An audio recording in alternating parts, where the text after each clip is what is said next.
fue presentado en la lección anterior.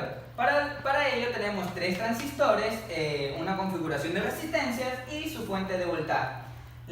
Los datos los tenemos a continuación: voltaje de saturación 0.2 voltios, voltaje base emisor 0.7, una ganancia de corriente de 100 y los respectivos valores de la resistencia A, B y C y R de no. La primera pregunta me indica que cuáles son los puntos de operación de Q1 y Q2. Bueno, para ello vamos a analizar primero Q1.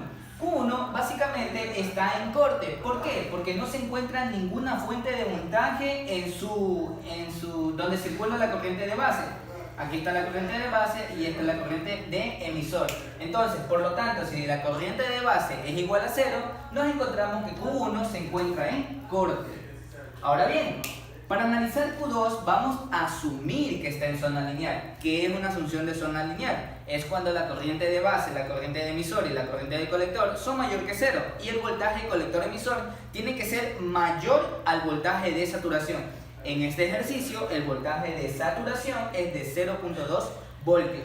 El voltaje de saturación se lo mide entre el colector y el emisor del transistor. Ok, entonces nosotros estamos asumiendo eso. Para ello establecemos la siguiente malla, que es la que voy a mencionar a continuación: 5 voltios, la caída de potencial de RC con la resistencia de base 2, porque estamos hablando del colector 2, y menos 0.7, que es el voltaje de base emisor.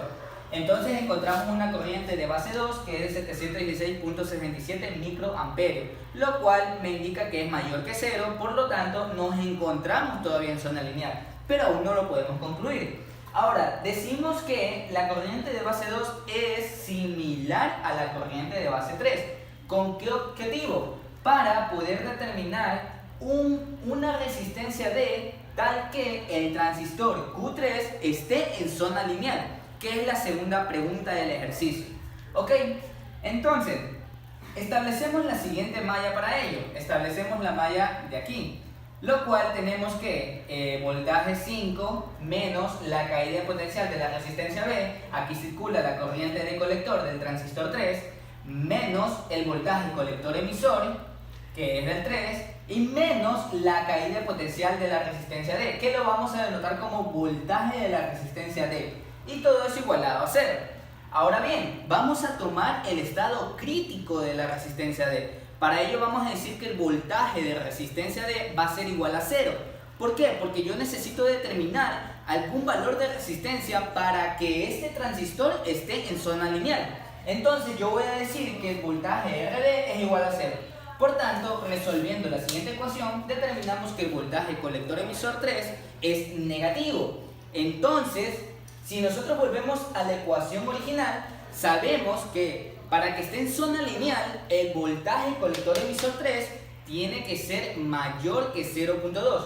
Y la única manera para que este valor se convierta en 0.2 o mayor que el mismo, tenemos que sumarle un valor de 23.4.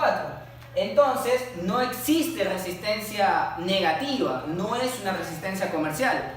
Por lo tanto, no es posible determinar algún valor de la resistencia para que el transistor se encuentre en zona lineal. Por ello, la respuesta del ejercicio son Q1, que está en corte, Q2 puede encontrarse en saturación o en lineal, dependiendo de la variación de la resistencia, y Q3, la resistencia D no implica en la ecuación. Por lo tanto, no existe ningún rango para que la resistencia D me determine que el transistor Q3 esté en zona activa. A continuación vamos con la simulación en Proteus. Listo, entonces tenemos el circuito planteado en el simulador de Proteus. Entonces vamos a ver qué sucede cuando la resistencia variable está entre 1K. Entonces vamos a darle play y efectivamente vemos que uno se encuentra en 0.2 y el otro se encuentra en 0.24, o sea que este está en zona lineal y este se encuentra saturado. Mientras voy incrementando la resistencia, ambos se van a comportar como ya. Cuando yo aumento la resistencia, básicamente los dos van a estar menor que 0.2. Por lo tanto se van a encontrar los dos saturados, mientras que si yo aumento, los dos van a estar en zona lineal. Por tanto, hay una cierta incoherencia en esta resistencia. Para que pudiera darse el caso de que funcione como nosotros necesitamos, la resistencia tiene que ser no comercial, o sea, negativa. Por tanto, el circuito determina que Q3 está en corte, Q2 está en corte, Q3 puede estar saturado o lineal, y Q1 no se puede terminar por motivo de que está en fuera de los rangos. Gracias.